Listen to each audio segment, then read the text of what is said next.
Thank you, thank you. I don't need applause.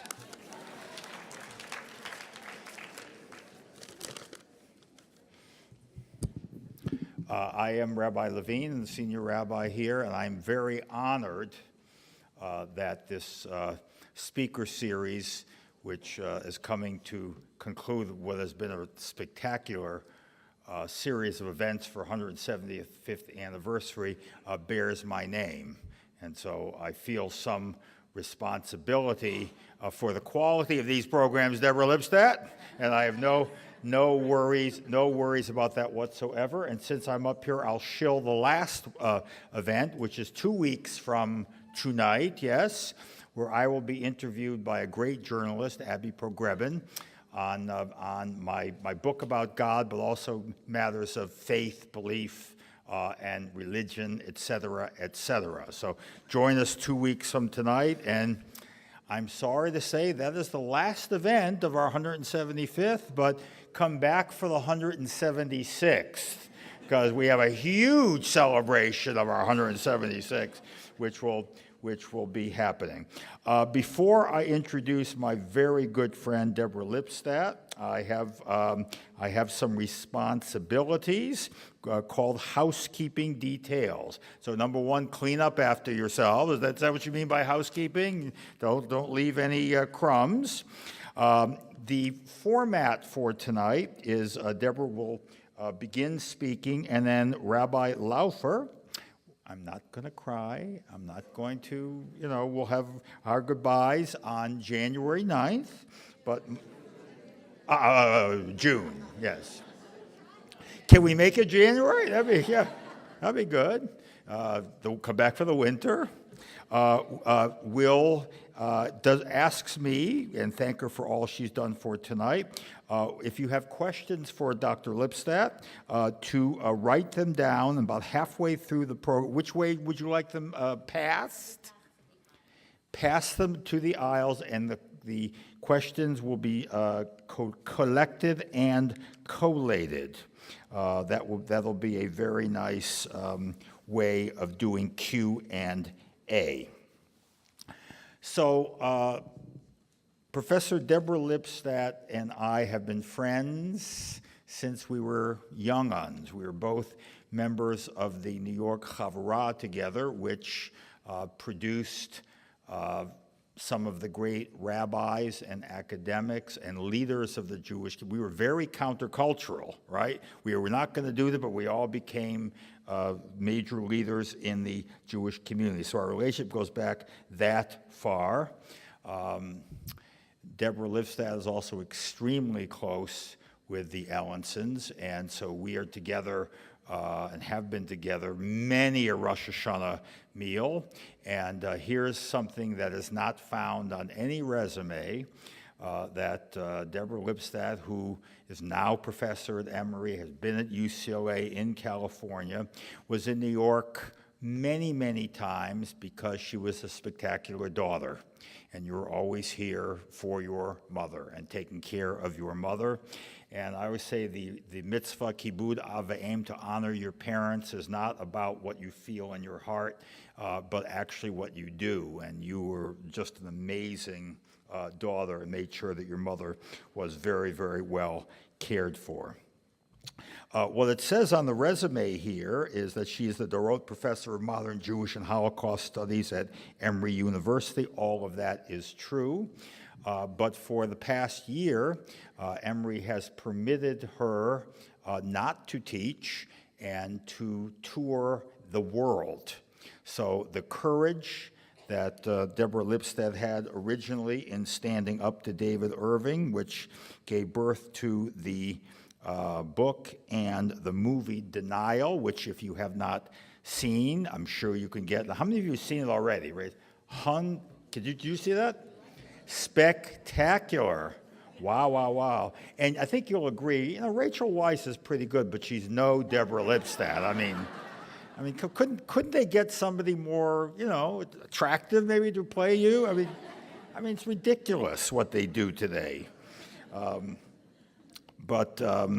I think that speaks the fact that not only did she represent us courageously, But I promise you, and she will promise you, the Holocaust denial is not disappearing and will not disappear. And with the death of the last survivors, I suspect will be even a more profound problem, as is anti-Semitism. She will tell you also she's working on a book about contemporary anti-Semitism, some of which comes out of the reactions that she has had to her book and movie over the past year, so that will be more interesting coming from her than from me. So without further ado, I'm very honored to present my dear friend, Professor Deborah Lipstadt.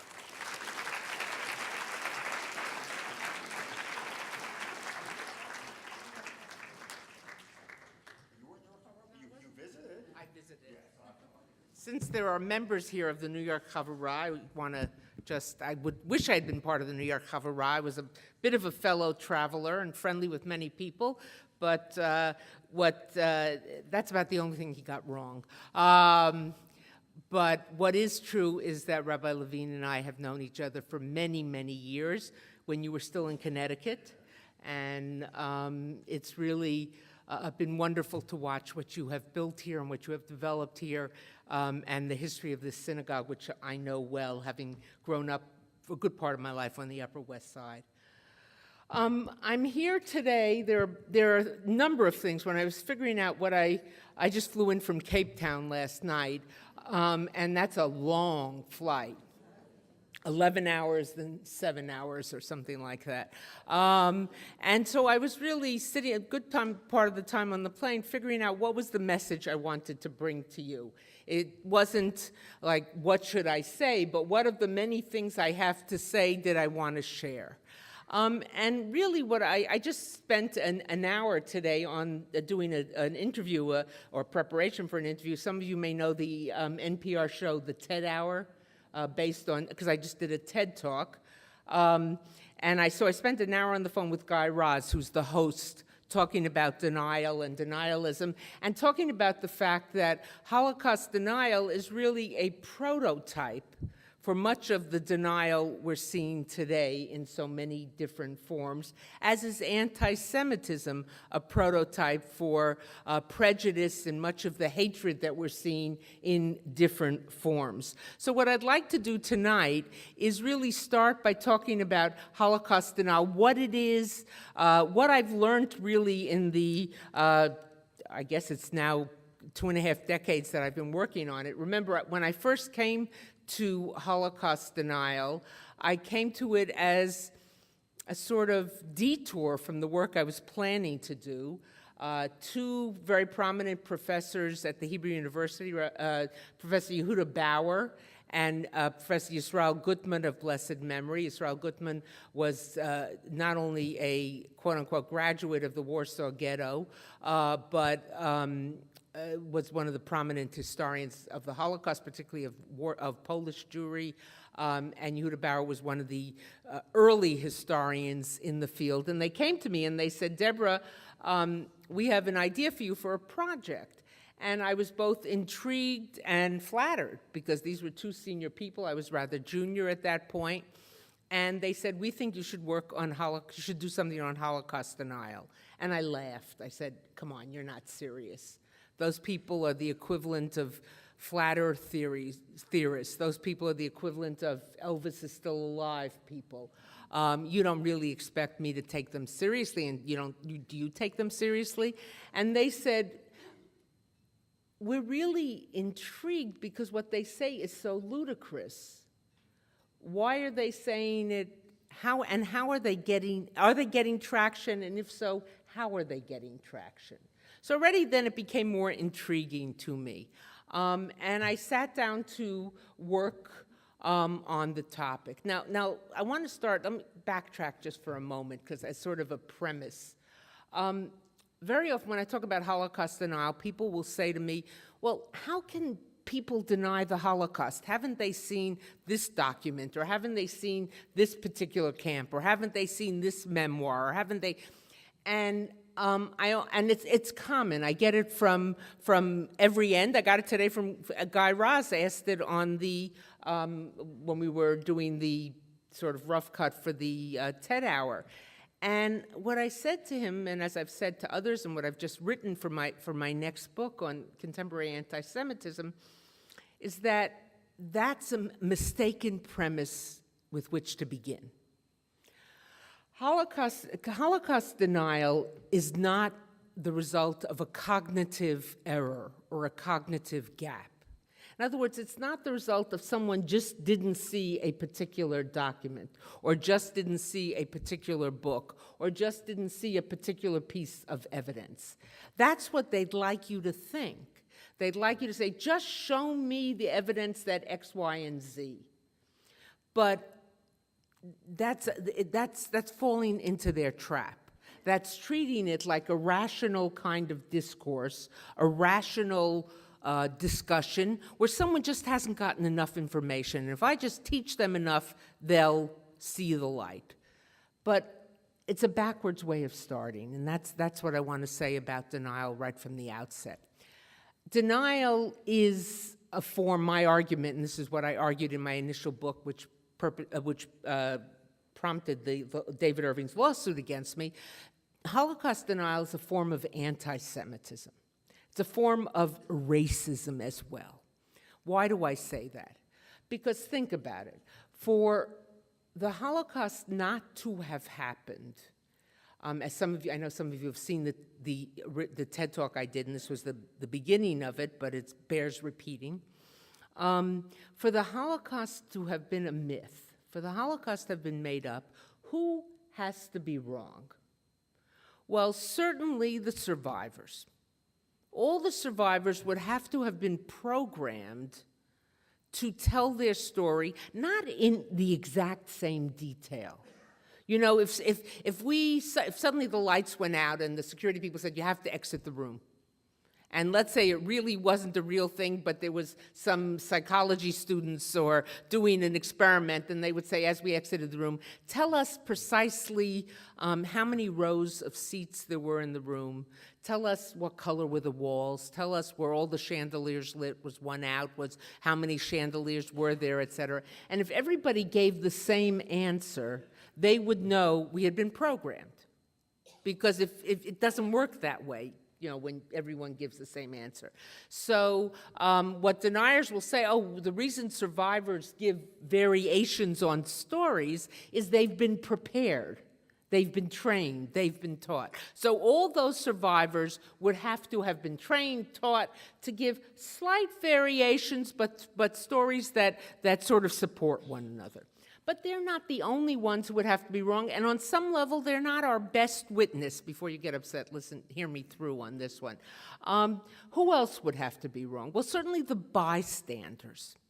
I don't know how many of you have seen Claude Lanzmann's 9.5-hour epic documentary show, It's watching that is like a relationship with, you build 9.5 hours, but it's well worth seeing. It's considered amongst many people one of the greatest documentaries. It's a 9.5-hour documentary on the Shoah without one moment of archival footage.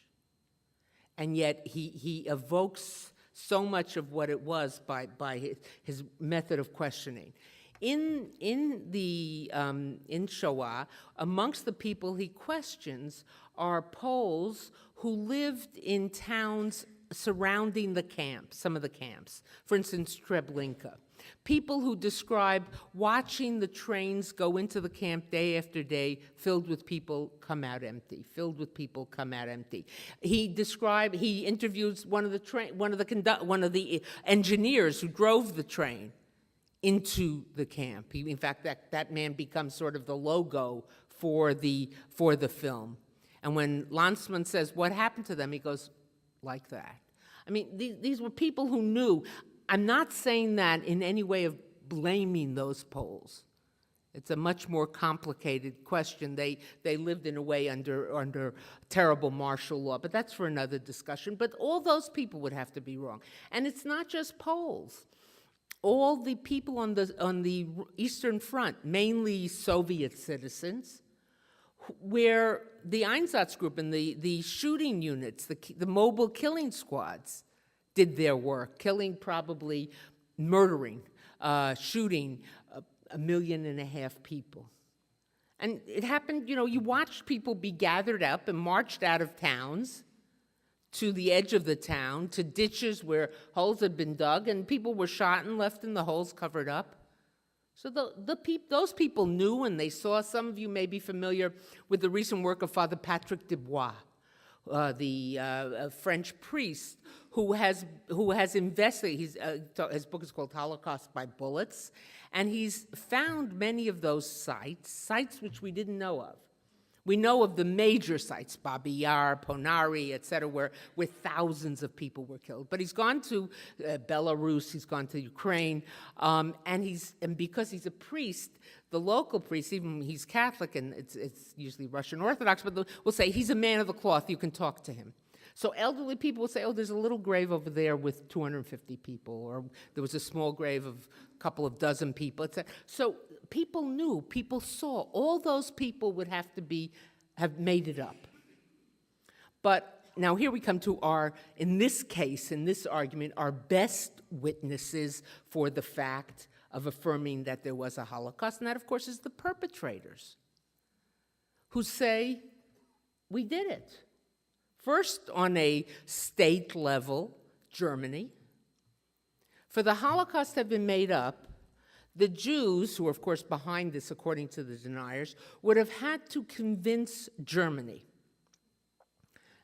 a state, yes, it was a defeated state, but still would have had to convince Germany to acknowledge having been the perpetrator of one of the, if not the worst crimes, certainly of modern history, to carry this blot on its record, and it still carries it and will for many generations to come. And not only that, but to pay billions in reparations. So the Jews would have to have had the power to say to Germany, you've got to do this if you want to be accepted back into the family of nations. And moving away from the state level, they would have had to been able to convince individual murderers, or according to deniers, individual innocent people, to acknowledge that they did this. To stand before a court and say, yes, I was part of this process, but I was only following orders.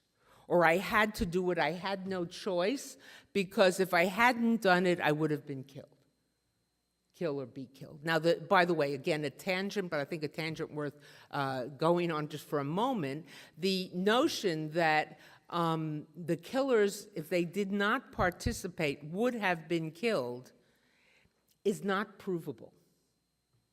I'm not saying it's wrong, but in no war crimes trial, since crimes against humanity, war crimes, since the end of World War II, has any defense attorney been able to provide any evidence that someone who didn't participate in the mass murders would have been killed? Now, it's a little bit of it's not direct reasoning, but it's pretty powerful. And we've never been able to have any, and in certain cases we know it didn't happen. For instance, Christopher Browning in his book Ordinary Men, a very powerful book, where people who didn't participate in the shootings they were embarrassed, they were shamed, but nothing happened to them. But nonetheless, never has a perpetrator said it didn't happen. Now, what will deniers say? Deniers will say, well, of course, those perpetrators were in the hands of the Allies.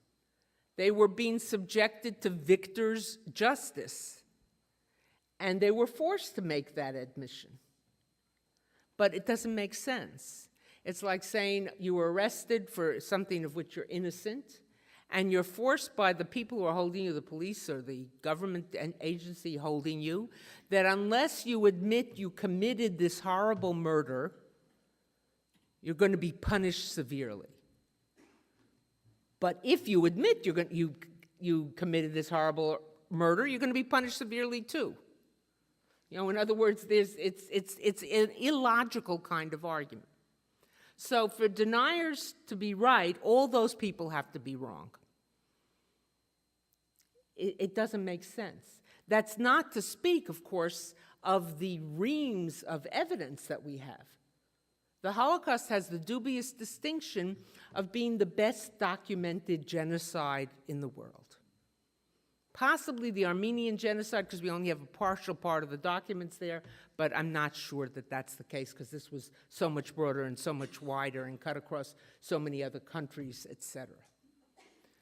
So Holocaust denial is completely, if it wasn't so serious, I would say it's completely ludicrous, stupid, ridiculous. And it's one of the reasons when I first heard about it, in the 70s, when my first teaching position, I was at the University of Washington in Seattle, and I heard about it. Someone had come from South Africa and said, look, with these booklet that's being put out there that denying the Holocaust, and I looked at it and I laughed again. It was the first time I laughed about it. I said, this is crazy. So it's something that is, from a logical point of view, from a historical point of view, makes absolutely no sense. So then you've got to ask, well, why are these people making this argument?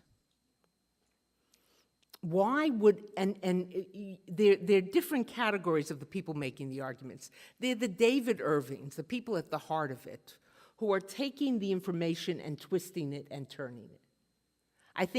I'm not sure with Irving, even though I spent so much time sort of in a confrontation with him. I think what happens with him is that after he makes the argument, he convinces himself that it's after he twists the information, he convinces himself that it's true, that it's real. But even those who would buy into the argument, who haven't done the twisting and the turning, who say, oh yes, that must be true, they've got to come to this with an anti-Semitic mind, with a mindset that, a mindset saying, oh, the Jews are capable of getting the survivors, getting the bystanders, getting the perpetrators all to admit it. The Jews are capable of getting the Germans to be willing to pay billions in reparations. The Jews are capable of getting Germany to be willing to accept this terrible black mark on its history. The Jews are capable of getting the Allies to plant all the documents. Now, you can't just phony up a document and say, oh, here I have a document showing the killing, a report from one of the mobile killing units of exactly how many Jews they murdered in a certain period of time. That document has to match other documents that were produced by the same mobile killing unit. In other words, you can't suddenly produce a document, here I'll show my age, written on a Selectric typewriter. Remember those little things that had, I think they were first shown at the 1964 World's Fairs where I first saw them, or on some other sort of a typewriter. The printer ribbon has to match the, if you say it's coming from an Einsatz group, when I teach this to my student, I say printer ribbon, they all look at me like, so I say toner cartridge. Oh, now they got it. But it has to be of a similar strength as the other letters that were produced before and after around the same time. It has to be the same font, the same typeface.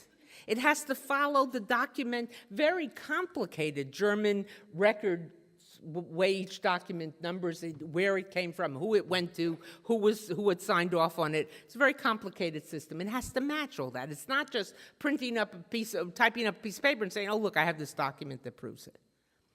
So the whole premise is a crazy, illogical premise. Now, one of the questions, and this goes back to my original statement about Holocaust denial being a form of anti-Semitism. Why do I say that? Because if you were to encounter a denier, as I like to say, and many of you have heard me say this before, my philosophy, I travel an awful lot, my philosophy is never to talk to the person in the seat next to me, even on an 11-hour flight from Cape Town, until the pilot announces, ladies and gentlemen, we're about to land, please fasten your seatbelt. And then I'll turn to them and I'll say, is this home for you? Are you coming home? Are you visiting? Whatever. Because, what if I did that on even not an 11-hour flight, just a 6-hour flight or a 2-hour flight, tomorrow morning to Atlanta, a 2-hour flight. and they'd say, what do you do? And I'd say, oh, I work on the Holocaust. Oh, Holocaust, that's so terrible. Tell me about it. Or I never understood why and you could be made crazy, if a person's a real nudnik or whatever. But in 15 minutes I can handle. And if they're really interesting, then I know how to ask questions, to pump up a lot of information. If they're absolutely fascinating, I'll get a business card, or I'll enter their information into my, iPhone or whatever. But let's say you got on a plane, and you sat down to someone, and you turned to them and said, what do you do? Well, I write on the Holocaust. Oh, Holocaust, terrible. And they say, you'd be pleased to know it didn't really happen. And they spend the next whatever number of hours explaining to you that it didn't happen. What would be the logical question you would ask after you heard all this? You had never heard of Holocaust denial before. You never heard that it was. What would be that the Jews had made this all up? What would be the logical thing you might ask? That's not a rhetorical question. Anybody have an idea? Why? Exactly. What's in it for the Jews to have made up this fantastic, in terms of fantasy, story, and made these claims? Well, deniers have a very simple answer. They will say, well, what did the Jews get out of the Holocaust? And what are the answers to that? Israel, that's the answer we often give. It's not a correct answer, because if you know about your history of Zionism and history of the Middle East, in 1936 there was the Peel Commission, and the Peel Commission, the British Peel Commission, was looking for some resolution, and they said create separate political enclaves of Jews and Arabs, so there would have been something there. And if Israel was a direct result of the Holocaust, it would have been formed 1945, 46, 47, not 48. But our perception is that Israel is an outgrowth of the Holocaust. What's the other thing the Jews got out of the Holocaust? Reparations, which is a fancy word for money. So there you have an answer which fits the anti-Semitic stereotype. Every prejudice, let's move into the bigger picture of prejudice for a moment. Every prejudice has traditional stereotypes. Stereotype of Italians, mafioso. Lee Iacocca writes in his book that the reason he never became head of Ford Motor Company is because Henry Ford, when he was at Ford, was sure that with a name like Iacocca, he had to have mafia connections. The father of your current governor, Mario Cuomo, when he graduated from St. John's Law School, writes in his memoir that he was told to lose a couple of vowels from his name if he wanted to get a job on Wall Street. Why? Because the perception was Italian mafioso. A perception of African Americans, the terms used today, today they would be used less, but euphemisms or synonyms, shiftless, lazy, we had a president who used to talk about a welfare queen. That's the stereotype. I'm not talking reality. That's the stereotype associated with African Americans. Stereotype, until very recently, associated with gay men, effeminate. So when it came out that Rock Hudson was gay, I said, how can that be? He's not effeminate. Because it's a stereotype and it doesn't work. Or with gay women, butch. Of course, it doesn't work, but that's the stereotype. So what's the stereotype of for the anti-Semite, of the Jew? What's the stereotype?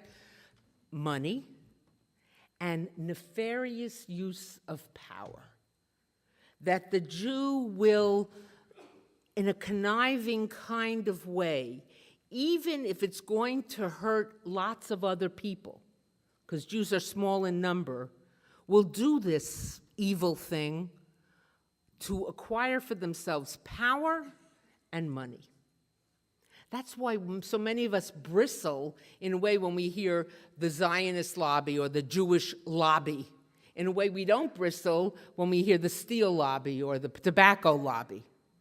Because we know that in many cases, right under that are those anti-Semitic stereotypes. By the way, this stereotype has its roots in the New Testament, in the story of the death of Jesus. And that, first of all, everybody in the story is Jewish, including Jesus, but that's for the historians. The way the story is told, the Jews, smaller group, killed Jesus, or even better, had the Romans convince the very powerful Romans to do their dirty work for them. Why? Because Jesus wanted to chase the money changers out of the temple. You have there the roots of that stereotype. I'm not saying that the New Testament is necessarily anti-Semitic, but it's how it was taught for many, many centuries by church fathers. They were all fathers. So it has those roots. So what has this denier sitting in 12b when you're in 12a, and whom you had to listen to for all these hours, given you? If you have the least bit of a predilection towards anti-Semitism, and I don't even know if that works, because that's like saying if you're a little bit pregnant, you're either a racist or you're not, you're either an anti-Semite. I mean, there can't be a little bit, because it's a slippery slope. But if you have that, they've given you an answer to this claim about the Holocaust being a myth that makes sense, because it makes sense within the anti-Semitic worldview. So denial is not, going back to my point that I made earlier, is not a cognitive error. But for someone to believe it, they have to come to it with a package, with a pre-existing package of a belief in anti-Semitism, and the Jews are capable of this. How did the deniers gain any traction if it is such a ludicrous kind of argument? Well, one of the things they did, I think it was pretty conscious, and this began really in the 70s. There was denial. Denial was around long before the 70s. In fact, you see elements of denial in the early 50s when Eichmann was in Argentina, and he was meeting with all these former Nazis, German expats in Argentina, and telling them what had happened. Many of them said, oh, this can't be true, this can't be true. And they were funding denial stuff early on. But most of the denial activities, the early denial activities, were conducted by, or were the province of, people who were neo-Nazis, who wore Nazi, when they gathered, wore Nazi accoutrements, had swastikas-like symbols hanging on the wall, who openly professed their love of Adolf Hitler, their support of the Third Reich. It was the kind of thing that a respectable person would immediately would reject or pull themselves away from. But what you begin to see in the 70s, especially though in the Institute was located in California, in Newport Beach, the Institute for Historical Review, what you begin to see is not people who are wearing Nazi-like uniforms, but clean-cut people, looking very respectable, saying, we're not anti-Semites, we're not neo-Nazis, we just want to discover mistakes in history. We want to revise mistakes in history, hence our name, revisionists. We want to correct things that have been misunderstood. We want to correct things that are wrong. And you hold academic conferences that look very respectable. You publish a journal that looks like a respectable academic journal. So much so that a senior at Yale in the late 80s who wrote his senior thesis on military history of the Luftwaffe, it's a military, as part of a course in military history, and his professor gave him a very high grade, and in conversation, the professor said, you might think about trying to see if you could get this published. So the student took himself off to the library and went to the journals dealing with World War II and with World War II and various related topics, and found there a journal which looked like a respectable journal, a journal called the Journal of Historical Review, and he sent it off, and they published it in their next issue. And only then did he discover that that journal was a Holocaust denial journal. He was appalled. Of course, they sent him a check for the article. And when I was in touch with him, I said, two things should have given you a clue this was not a respectable journal. A, they published it quickly. They didn't make you wait for 2-3 years, which is a short time for a journal. And second, they sent you a check. When was the last time, I know there's some academics here, any of us got a check for writing for an academic journal? We might have gotten a promotion, but we certainly didn't get a check. But that's how slick they were. So all the signals that would set off in your mind, this is something that is dangerous, this is something that is wrong, weren't there. Look, we see the same thing in the world of racism. You can look very hard. You won't find many people in flowing white robes with all sorts of white headdress and marching with torches and, or white citizens' councils or things like that. But you'll find racism that comes in much more respectable forms. But dig beneath it and you see the same kind of white supremacist kind of stuff that we saw from the Ku Klux Klan and other extremist groups. So it was a classic argument, anti-Semitism, dressed up in historical garb, presented by a group that somehow seemed respectable.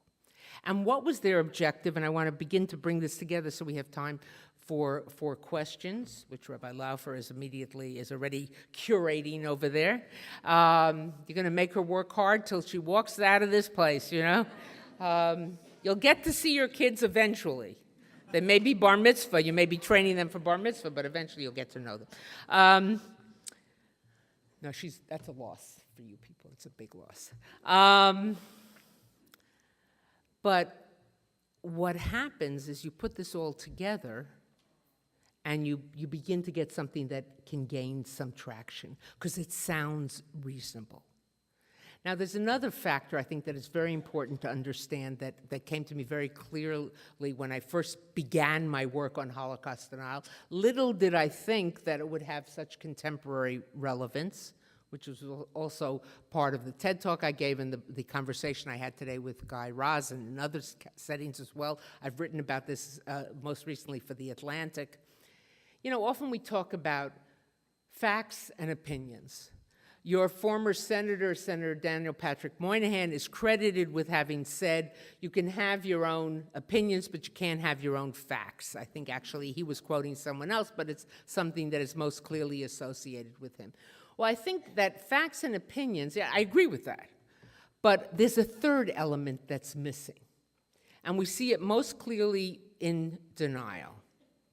There are facts, there are opinions, and then there are outright lies. And what deniers are trying to do, and deniers are not the only one, which is why so much of what I have to say has gained a broader audience in recent years. It's not just Rachel Weisz, but it's also because there's though that's not a bad thing, but it's also because we've seen other contemporary examples of it, that you take a lie and you dress it up as an opinion, maybe an edgy opinion, maybe an extreme opinion, but it's an opinion. And if it's an opinion, it should be heard. Why is my opinion any more valuable than your opinion? And once it becomes part of the conversation, it can encroach upon the facts. So deniers in the 90s were busy putting ads in student newspapers saying, under the name of a committee for open debate on the Holocaust. And what was their argument? You can debate everything at your university. You can debate all sorts of topics. The only thing you can't debate is the Holocaust. Why can't you debate the Holocaust? Now, of course, again, the premise is that You can't debate its existence because there's this abundance of proof that it happened. But if you don't think that scholars don't debate how it happened, what was responsible for it, was it anti-Semitism alone, was it a power grab, could it have been stopped, when could it have been stopped, was it a Hitler thing, was it a brother? We debate all those things, but not whether it happened or not. But what they did is say to students, why can't you debate whether it happened? Why are you being denied free speech on this matter?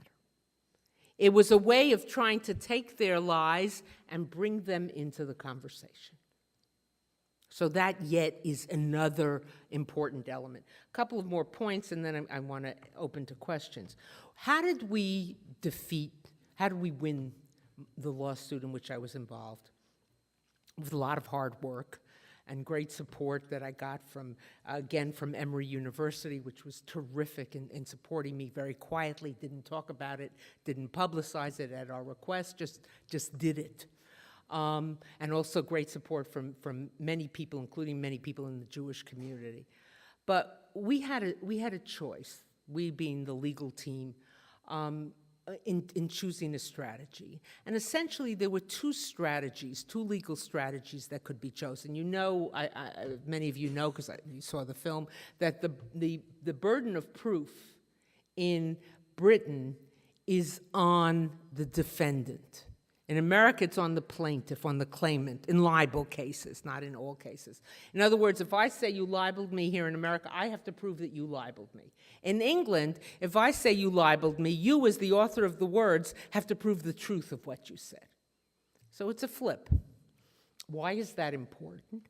Because if I hadn't fought, as many people told me I shouldn't, you're wasting your time, you're only going to give him more publicity and all sorts of things like that, he would have won by default. So then he could say, and I would have been declared guilty of having libeled him by calling him a Holocaust denier. Then he could say, ipso facto, I, David Irving, am not a Holocaust denier. And my version of the Holocaust, no 6 million, the survivors are lying, the gas chambers could never have worked, they were scientifically impossible, it was all made up to get a state, would be a legitimate approach. So what we could have done is taken all the information, the evidence of the Holocaust, documents, material evidence, survivor testimony, amassed that humongous collection of material and put it before the judge. But then what would have happened? David Irving would have had the chance to say, well, this document says X, Y, and Z, and this can't be this, and this survivor says that, or if we put a survivor on the stand, tear them to shreds because they would have a little mistake in what they said, which is likely.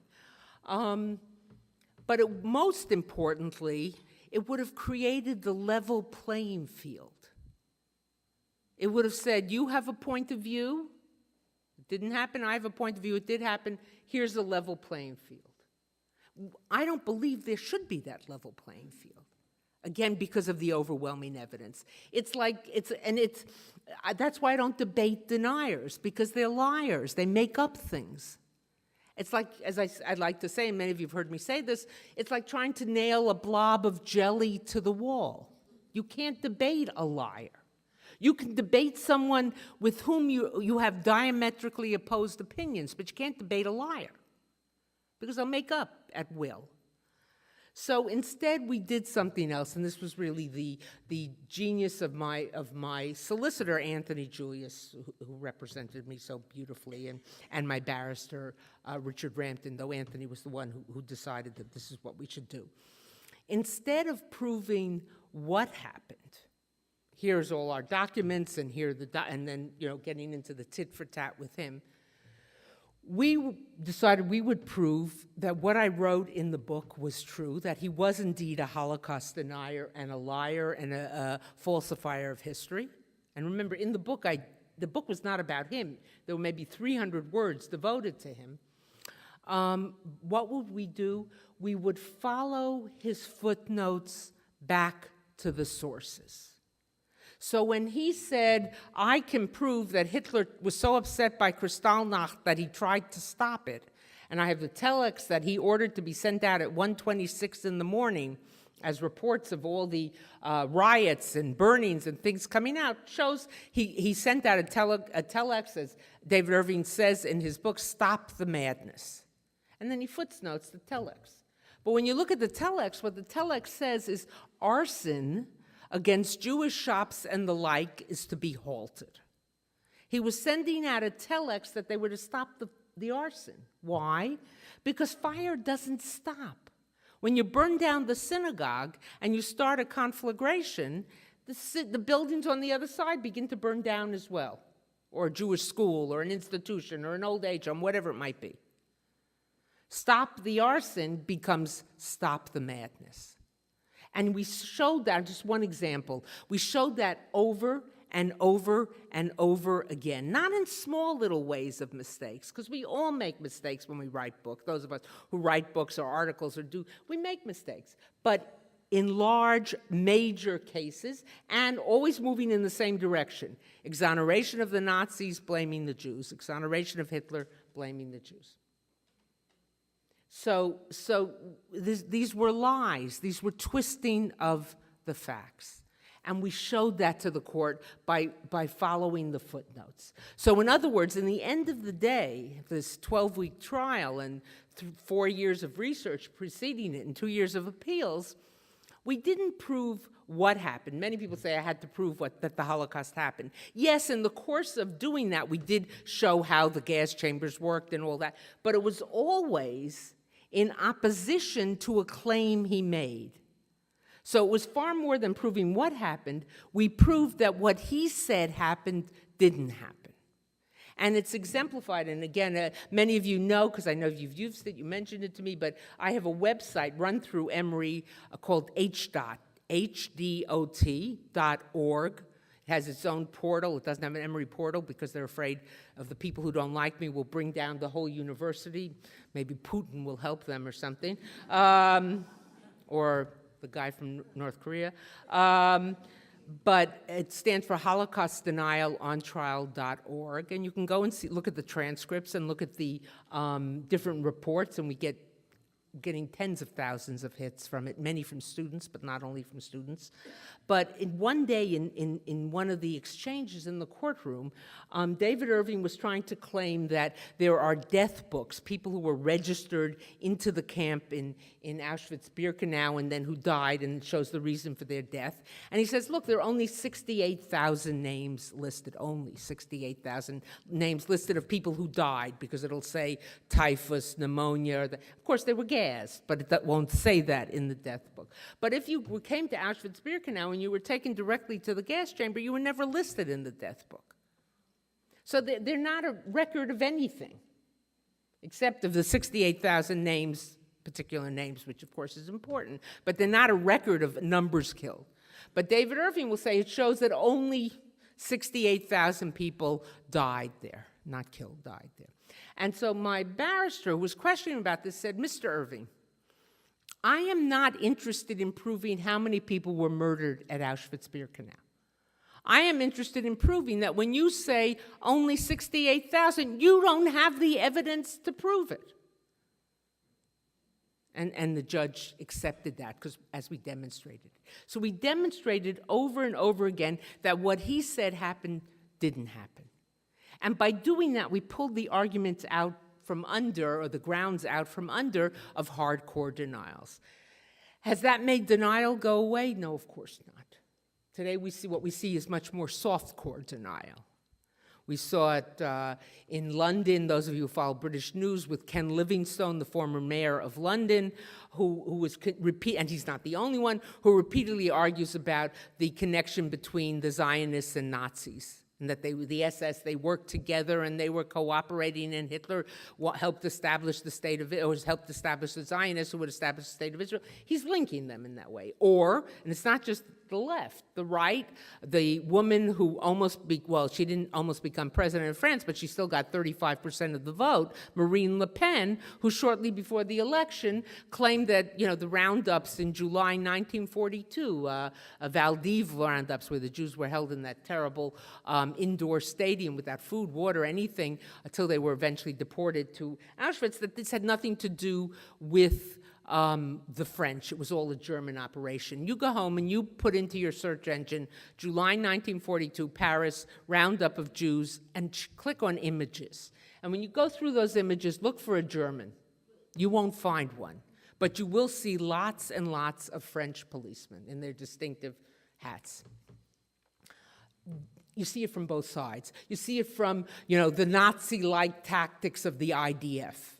You may think Israel has made mistakes, and I don't know any country which hasn't made mistakes. You may think the IDF has done things wrong, and I don't know any army which hasn't done things wrong. But to talk about the Nazi-like tactics, or to talk about a genocide of the Palestinians, you may think Israel's policies are completely wrong vis-a-vis the Palestinians, but there's no genocide.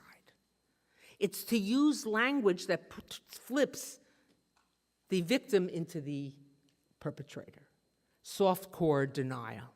And we see it in so many different ways. That's around.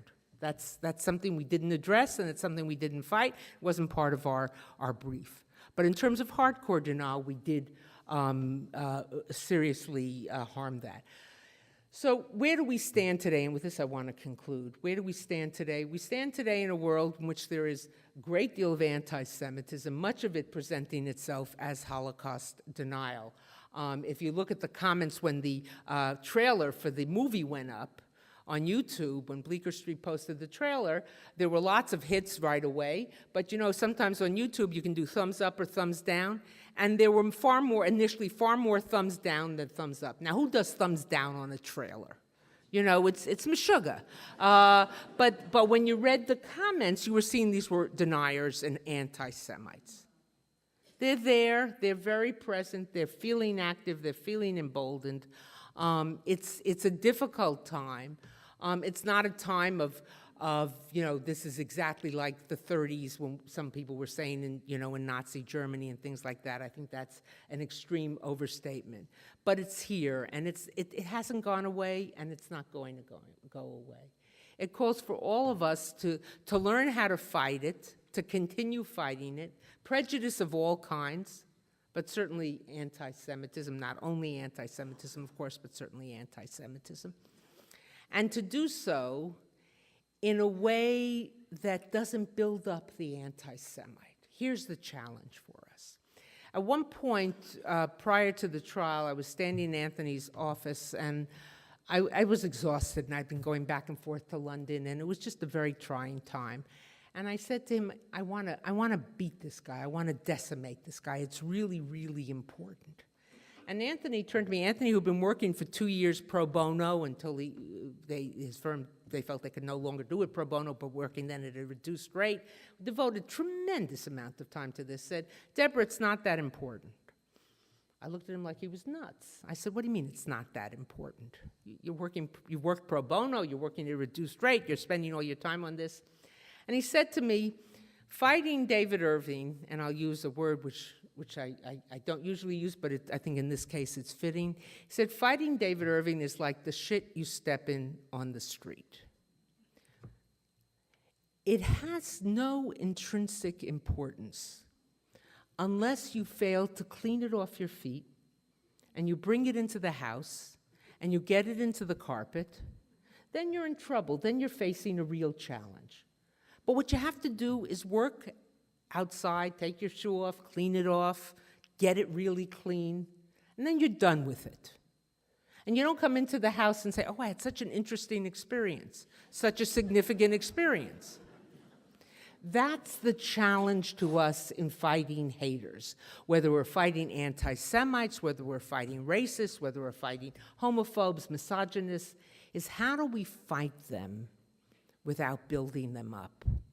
How do we fight them without making them more important than they are? It's a challenge. It's something that's difficult, but it's something that we all must do. Thank you very much.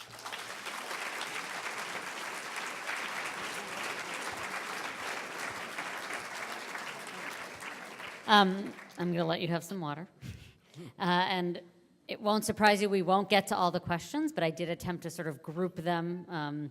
So even if it's not your exact question being asked, hopefully it will address some of the concerns. And so I think you sort of started to get to some of this, and maybe this will give you a chance to expand a little. A question that asks, from your perspective, which form of contemporary anti-Semitism is more dangerous? The sort of left-wing anti-Semitism we see on college campuses in the BDS movement, et cetera, or this white nationalist anti-Semitism, which head is rearing yet again, and how can we effectively combat them? Yeah, I had a professor in graduate school who used to say the one place the extreme left and the extreme right meet is on anti-Semitism. I think it was Rabbi Yitz Greenberg who first said it, or it may have been Rabbi Harold Schulweis. I'm not sure. Both two gentlemen for I have tremendous respect. But he used to say, I don't care what denomination you are part of in the Jewish community, as long as you're thoroughly ashamed of it. So if you're a Reform Jew, you should be thoroughly ashamed of Reform. If you're an Orthodox Jew, you should be thoroughly ashamed. In other words, you be critical of the group from which you come. Subject it to a hard analysis. Make it better than it is. And I say the same thing about anti-Semitism along the political spectrum. I have lots of friends on the left who have for years ignored the inherent anti-Semitism in many progressive groups, anti-Israelism that often is just a form of anti-Semitism. But when it began to appear on the right, they got, to use a very academic term, tzahitz, they got very upset about it on the right. I have friends on the right. I have a very broad array of friends. Come to my home for dinner. It's always interesting. I have friends on the right who ignore what's going on the right, but are very active in pointing out the structural anti-Semitism on the left. So it's coming from both ends. I think at the moment it's more embedded structurally on the left, because we see it in many progressive groups. I know I spoke to some students who recently graduated from Columbia University who were involved in the No Red Tape group. Remember the woman who had been raped by a Columbia student who walked around with a mattress for, I think, 2 years, including to graduation. And there was a group that was formed around this, that the university should have less red tape or no red tape when these kind of things happen on campus. And then she discovered, this was a student who was a Zionist, a progressive Zionist, but a Zionist. She suddenly saw no red tape linking up with the most anti-Israel, pro-Palestinian, not just pro-Palestinian, but anti-Israel group. And she suddenly said, do I have a place in this group? You heard the same thing from students on other campuses, in terms of progressive groups saying, unless you're severely anti-Israel in a way that's almost, if not more than almost, anti-Semitic, you don't have a place. So I think it's more structurally embedded on the left, but that's not to say it's not a concern on the right. Whether it's alt-right, whether it's other groups, it's very much there as well. So, I don't care what end of the political spectrum you come from. If you're worried about anti-Semitism at the other end, take a look at your own group as well. And I think this is probably related, but how much do you think, and you touched on it a little bit, but how much has the change in perception of Israel, from the little David to the big Goliath led to, I think, the sort of more acceptable or open rise of anti-Semitism? I don't want to blame Israel for the rise of anti-Semitism. I think, look, there's what to criticize. At least from my perspective, I think there are policies the Israeli government has adopted which I think are not efficacious and not helpful either towards the Arab-Israeli conflict and certainly towards the fight of anti-Semitism. But I think, that blaming of the victim is a very dangerous kind of thing. And, you could say, I'm a critic of Israel, but to immediately go to a position which is really an anti-Semitic position, and by the way, not all criticism of Israel is anti-Semitic. Even in BDS, the founders of BDS, look at the founding documents, are clearly calling for the destruction of the state of Israel. There's no question about it. But I don't think everybody, or every student certainly, who has become an adherent to BDS really understands that. I think a lot of them see that this is an efficacious way of getting Israel to change its policies. But the truth of the matter is the people at the heart of the movement are clearly calling for the destruction of the State of Israel. And to my mind, when you're calling for the destruction of the State of Israel, that's a form of anti-Semitism. As Amos Oz, who was a critic of his own government in the extreme, said recently in an interview, you know, after World War II, nobody said Germany shouldn't exist. And there were certainly things Germany did wrong.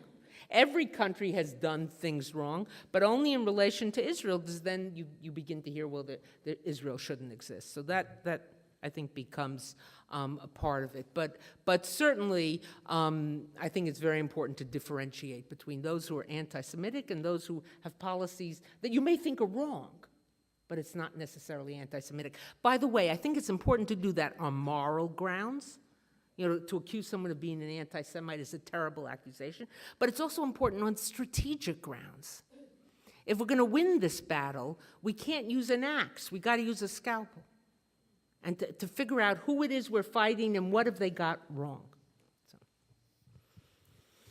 So I think I'm about to a little bit touch the third, or make you touch the third rail. I'm not sure which it is. You know, I think there's been a lot of talk, certainly about and around the Holocaust in the current administration, and there are a number of questions wondering about your reaction to language used about the Holocaust by the current administration. So I will leave that open. I wrote on this. It got a lot of attention. In fact, it got so much attention that The Guardian in England wrote a story about my article, and someone said to me, that's really, you know, hitting the heights.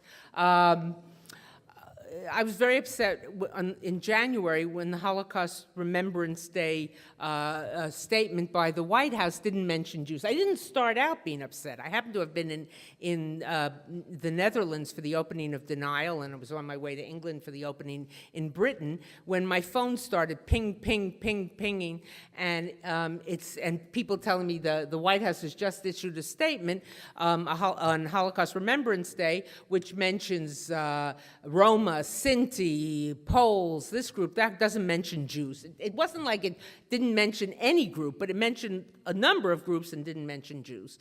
And people were saying, this is terrible, this is denial, et cetera. And I wrote back and I posted on Facebook, everybody keep their powder dry. This administration is 5 days old or 6 days old. Let's see what happens. This is surely a mistake and there'll be some acknowledgement. Well, rather than an acknowledgement, you got 3 and 4 people from the administration doubling down. You first had someone saying, we're trying to be inclusive, meaning the critics are being exclusive. And another person on Meet the Press saying, and the high-ranking officials, no, we're very proud. The Holocaust was very sad, but we're very proud of this statement. And then, Sean Spicer doesn't have a great record on this. I wouldn't want that job in a million years. We should give it to Melissa McCarthy. I think that's saying the president, people should credit the president for issuing this statement. In other words, we should be grateful, and that's a backwards thing, like Jews should be great, Jews who are criticized. It's like saying, it's not we who need the statement, but I think that was a big mistake. There was a statement that was sent to the White House from the State Department, which mentioned Jews and referred to Jews and others who died at the hands of the Nazis during the war, civilian casualties, et cetera. I mean, civilian killed for political reasons and racial reasons and other things like that.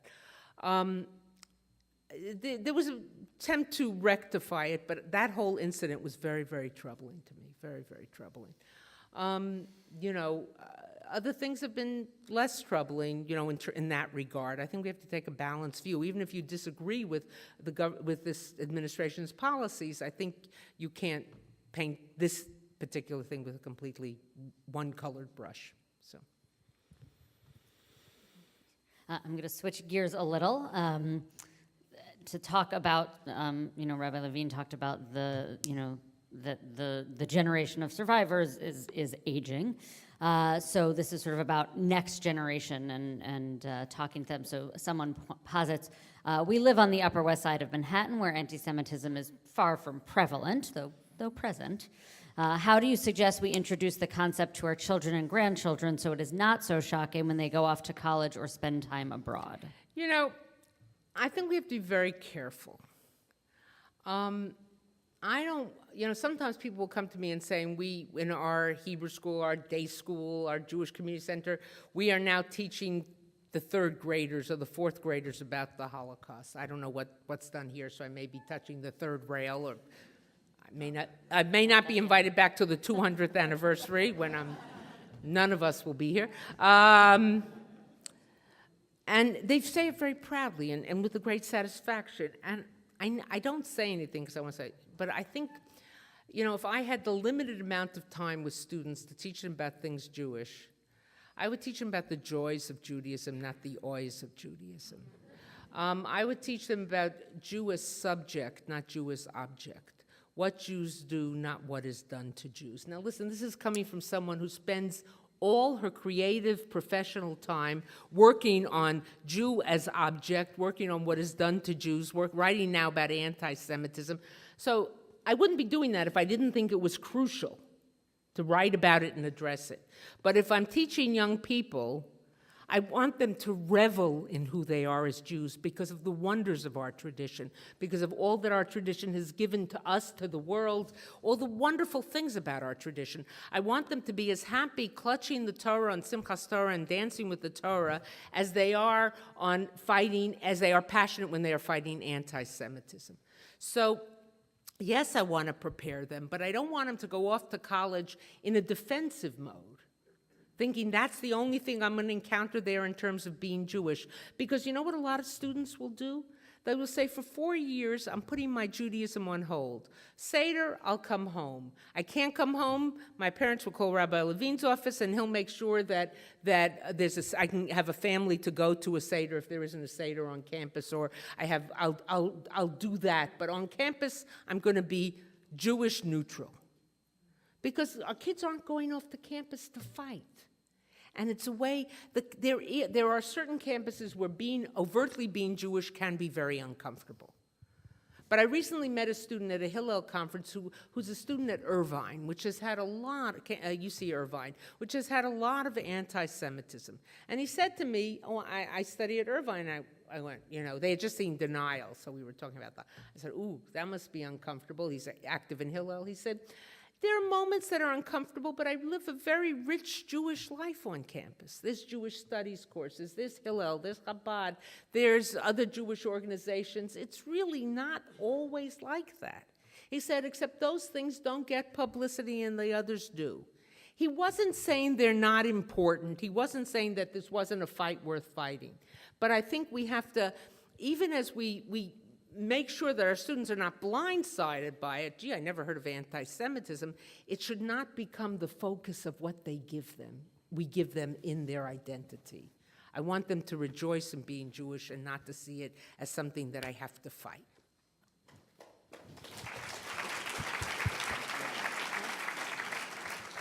So I'm going to give one last question again. It's sort of 4 in 1.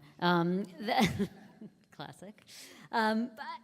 Which is a lot about, is sort of if facts don't make a difference, how do you fight this? How can you change people's paradigms? And is it ever possible to turn, I would say, deniers around? I think there are people who can be turned around. I think it's the person in 12A who's asked the question of the person in 12B. It's hard. We've got to fight it.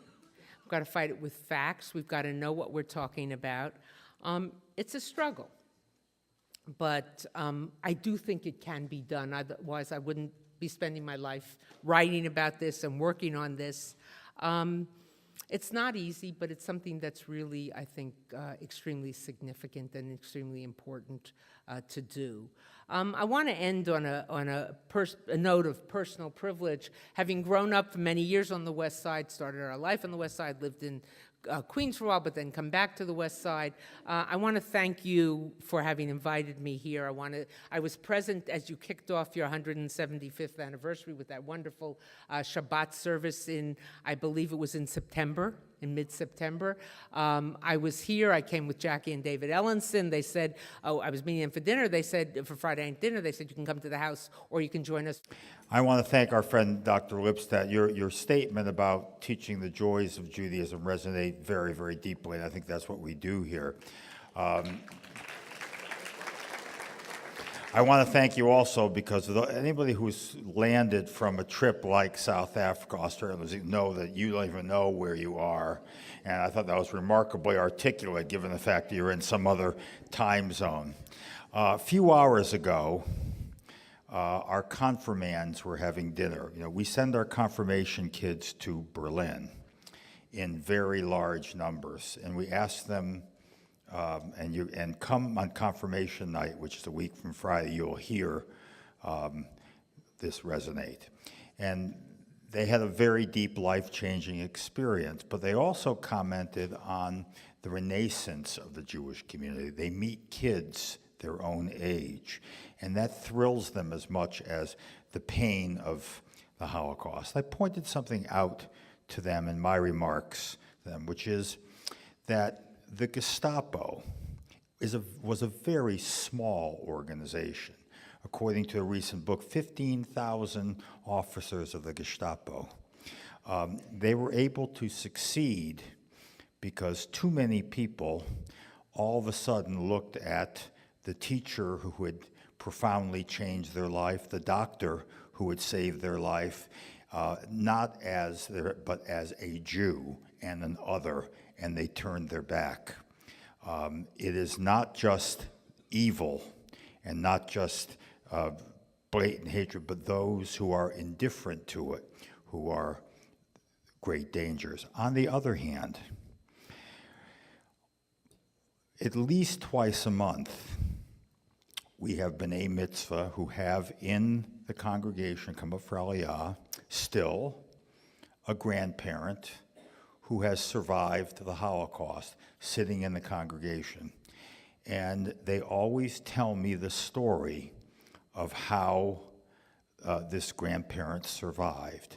And it always involves someone else's unbelievable courage in saving their life.